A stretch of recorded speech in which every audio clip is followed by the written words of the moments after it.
Zirkzee ayaa kulankiisii ugu horeeyay u saftay Manchester United isagoo ka soo kacay kursiga keedka wuxuuna dhaliyay gool daqiiqadihii 87 ee ciyaarta taasi oo ay ka dhigtay in kooxdiisa 1-0 kaga badiyaan Fulham habeenkii furitaanka horyaalka Premier League.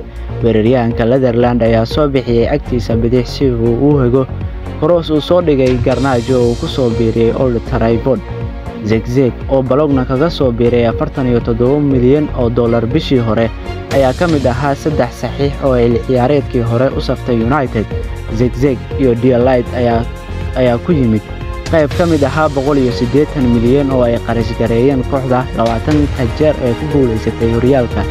Koox cusub oo ay hogaaminayso oo doonaysa inay dib ugu soo laabato sharafteedii hore.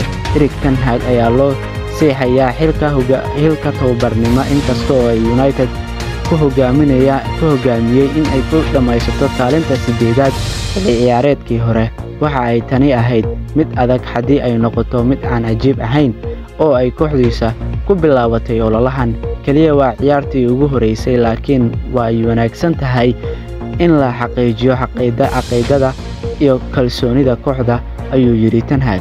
Waxaan arkayaa meelaha aan u baahnayn in aan horumarino laakiin taasi waa wax iska caadi ah kulanka ugu horeeyay ciyaareedkan.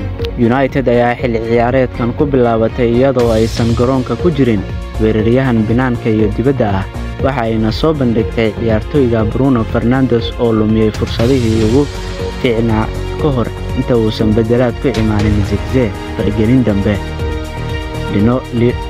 Linola ayaa wax fursad ah u helin iyadoo oo Zirkzee uu kubad ku soo tuuray Trafford si kastaba ha ahaatee Garnacho ayaa iska khasaariyay fursad weyn oo uu ka dhigi lahaa 2-0 waqtigii dhimashada markii uu kubad meel banaan ah ku soo tuuray goolka hortiis.